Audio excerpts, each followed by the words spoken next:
Notimundo a la carta. Información oportuna al instante mientras realiza sus actividades al mediodía.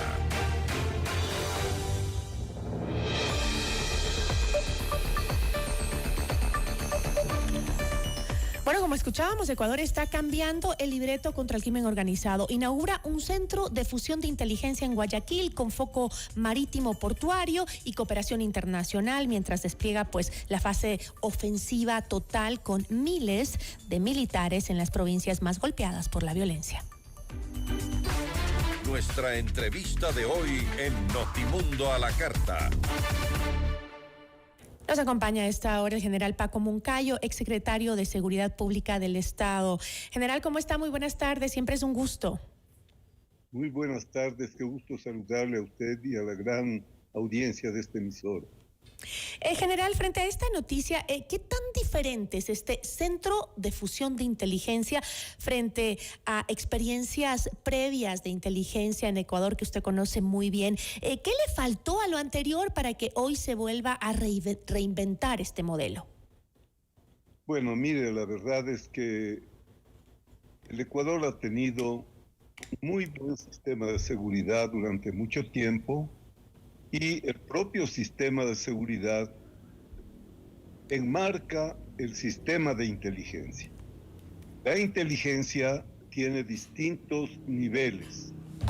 La inteligencia política, por ejemplo, que se tramita en la Secretaría Nacional de Inteligencia, hay una inteligencia estratégica, una inteligencia operativa, inteligencias tácticas, y todo esto funciona como un sistema. Es la clave, la inteligencia. Si usted no sabe lo que está sucediendo con las amenazas, con los desafíos, muy difícilmente puede tomar decisiones adecuadas.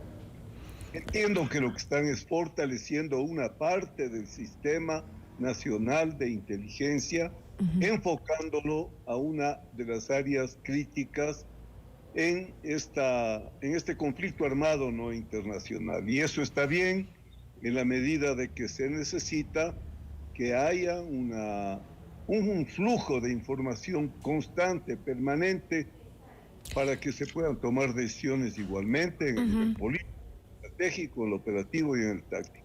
Ahora, general, el gobierno ha dicho que el centro apunta a inteligencia marítima y portuaria para golpear redes que operan vía el Golfo de Guayaquil, ¿no es cierto? ¿Cuál es el riesgo de que esto se quede en pantallas y mapas y no se traduzca realmente a la práctica en capturas, en incautaciones y en condenas?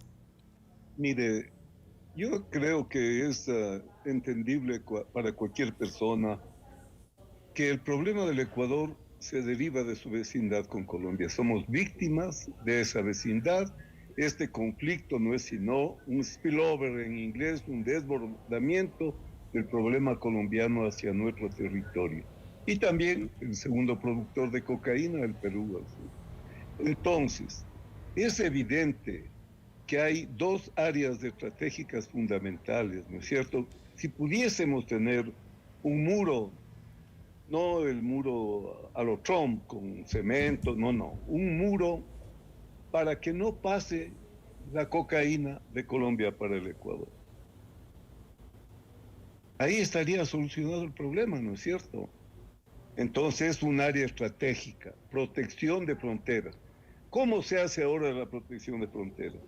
No es pues la época que usted tenga que poner pelotones de escuadras, no puede poner un hombre al lado del otro en la extensa frontera con Colombia. Hoy las fronteras se protegen desde los ámbitos o dominios, tanto cibernético como aeroespacial. O sea, usted controla la frontera con satélites, con sistemas electrónicos. Usted ha visto cómo cambió la guerra de Ucrania, lo que pensaba Rusia que iba a ser un desfile, hasta 4 años. ¿Por qué? Starlink le puso 15,000 satélites, satélites de baja altura, a órdenes de Kiev, cambió la guerra. Entonces necesitamos esta tecnología. Por eso yo insistía que había que aprobar la colaboración, la cooperación con los Estados Unidos, porque son tecnologías que no tenemos. Acuérdense recién en Venezuela, ¿qué hicieron primero los norteamericanos? Un total apagón en el área del espacio cibernético y les dejaron ciegos, sordos y mudos. El segundo tema, hay que controlar los puertos. Ujú.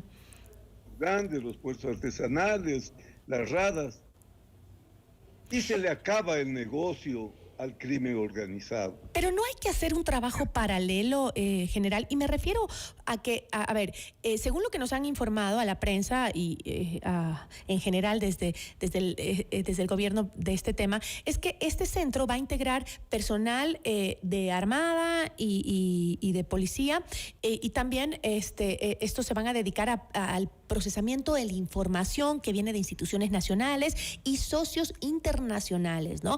Pero ¿cómo vamos a hacer para evitar la fuga o la contaminación de esta información en un país donde el narco ha logrado infiltrarse en todas las estructuras del Estado? Aquí hay dos temas. En primer lugar, también es la tecnología. Mire, estamos con el tema de los escáneres. Hay unos escáneres pequeños, no hay siquiera la infraestructura tecnológica adecuada para controlar en los puertos el embarque de los productos. Igual en las aduanas, en la aduana con Colombia, con Perú, escáneres para ver, o sea, nos falta la tecnología necesaria. Y hay un tema que usted plantea, yo en esto soy radical. Si en la guerra con el Perú, en 1925, un juez hubiera estado pasando información a Fujimori, peor todavía que un capitán, un sargento hubiesen estado pasando información en connivencia con el Perú. ¿Qué se llama eso? Traición a la patria. Oiga, hoy veo que destruyen un radar militares y les juzgan como que fuese un delito menor. Usted plantea muy bien, si no se desanima la traición, porque eso es, y militares, y policías, y jueces, y claro, esto es una guerra. Es una guerra. Entonces, hay que también, esto es contrainteligencia, proteger al personal de cualquier tentación, porque también, seamos sinceros, la cantidad de plata que tiene el crimen organizado, oiga, que le pongan a un cabo $20,000 ahí delante. Y no solo es plata, general, porque algunos serán muy rectos, estoy segura que sí, pero si quieren atentar contra tu familia, ¿tú qué haces? Además, amenaza a la familia, en fin. Entonces, contrainteligencia es clave en este tipo de... En fin, y el combate a la economía criminal. Si no funciona la UAPE, si no usted sabe lo que está pasando, lavando dinero en las propias alcaldías, lavando dinero en este amplísimo y difícil de controlar sistema financiero nacional. Entonces, es una guerra muy compleja. Aquí no hay victorias como en las guerras convencionales. No, es una cosa oscura, hórdida, y hay que pelear esa guerra. Difícilmente se gana en una campaña, ¿no es cierto? Una guerra que está infiltrándose en todas partes, ¿no? Es doloroso. Ahora veíamos lo de las muñecas de la mafia. Es a todo nivel, a todo segmento y en diferentes estamentos también, en diferentes círculos sociales. Es una cosa que no, la verdad es que no perdona ni situación social, ni género, absolutamente nada. Nada, mire usted, antes pensábamos que eran los Guasmos, en las Malvinas, en donde los ni porque ni trabajan ni estudian, son fáciles presas de los criminales del narcotráfico. Vea usted en estas urbanizaciones de personas riquísimas, y ahí nadie pregunta de dónde viene la plata. No, yo creo que también hay que seguirle el rastro al dinero. Cuando usted ve a un político que de no tener nada, ya muestran haciendas, casas. Oiga, tendría que los políticos explicarnos cómo. Pero es lo que yo le manifestaba, general, que creo que es la misma preocupación que tenemos todos en el país, ¿no? Si bien esto es importante, lo que se está haciendo, la tecnología, la ayuda internacional, la inteligencia que se fusione con esta información internacional también, si nuestras instituciones no sirven, ¿qué pasa con la UAFE? ¿Cómo es posible que no se haya dado cuenta de cosas que la prensa sí se da cuenta y que la prensa le informa al país sobre quién se enriquece de una manera absurda cuando tiene un ingreso mensual de, no sé, de 5.000 y resulta que tiene en la cuenta $100.000 mensuales. Y nadie se entera, más que la prensa.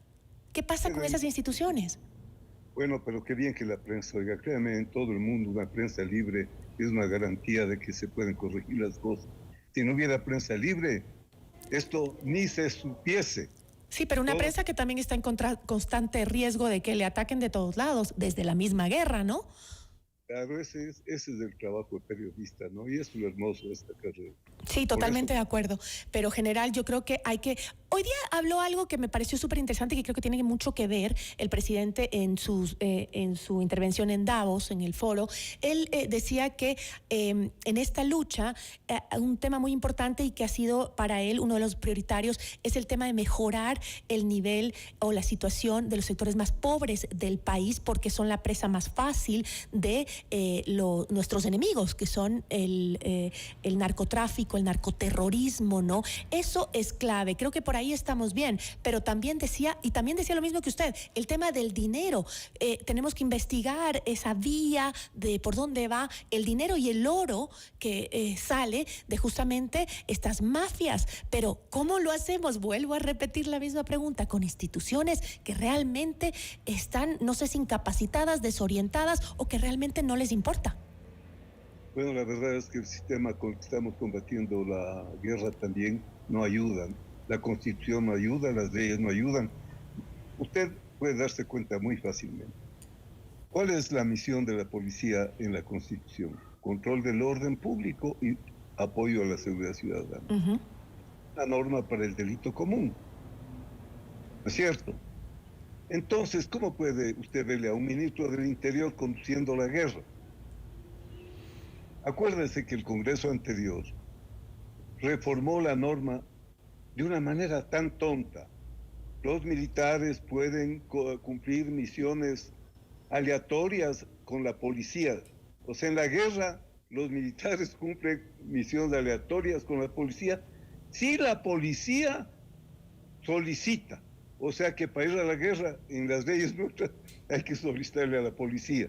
Es decir, ¿usted cree que debería ser Lofredo y no Reinberg el que esté al frente de esta guerra? No, no es del sistema, porque que no son los ministros. No es la persona. El ministro es una autoridad administrativa. Uh-huh. Y cuando usted les ve disfrazados de policías, de militares, da una pésima imagen afuera. ¿Falta gente táctica en esos puestos? Claro, mire, yo estuve en Europa hace unos 3 meses, ¿no? En una convención de seguridad y defensa del continente americano y europeo. Uh-huh. Conversaba pues con los expertos, ¿no? Cada quien tiene que hacer lo que le toca. Acuérdese usted en el CENEPA, no sé, usted era muy chica, pero se va a acordar. No, me acuerdo perfectamente. No vio usted, mi general Gallardo, ministro, general, jamás se fue a meter conmigo a decirme cómo está atacando, por dónde está atacando, ¿no es cierto? Uh-huh. Hay que dejarles manos libres a los militares y a los policías. Hay que emprender campañas integradas de policías y militares. Separar funciones y zapatero a tu zapato. El tema fundamental yo veo también aquí es este, no hay unidad de conducción, hay un principio fundamental, unidad de comando. La guerra solo comanda uno. Si usted ve que comandan 2, 3, se ponen problemas, ¿no es cierto? Uh-huh. Yo lo que sugiero, el presidente tiene que mandar reformas legales, tiene su mayoría en el Congreso, para tener una ley que le permita. Tiene que reactivar la ley de seguridad pública y del Estado, que se ha quedado en letra muerta. Hoy decían que ha reunido el Consejo de Seguridad. En general, parece que tuvimos un problema de conexión en este momento con el general. Conversábamos sobre estas nuevas líneas que ha tomado la guerra contra el crimen organizado en nuestro país, con esta creación de una fusión de inteligencia que va a tener mucha ayuda internacional. Es información que puede venir desde afuera, desde adentro, tecnología también. Incluso también se habla de cooperación en económica que va a venir para este trabajo, ¿no? Y nos decía Paco Moncayo, que tiene mucha trayectoria en el tema de seguridad y también de enfrentar guerras en nuestro país, que al parecer, pues, nos estarían organizando bien los cargos en nuestro país para enfrentar la guerra. Hay un poco de falta de liderazgo técnico, táctico, justamente para enfrentarla, según el general Paco Moncayo. No sé si pudimos reconectarnos, una pena, porque estaba muy interesante la conversación. Pero vamos a hacer una pausa. Quédese con nosotros, que enseguida volvemos con más. Notimundo a la carta.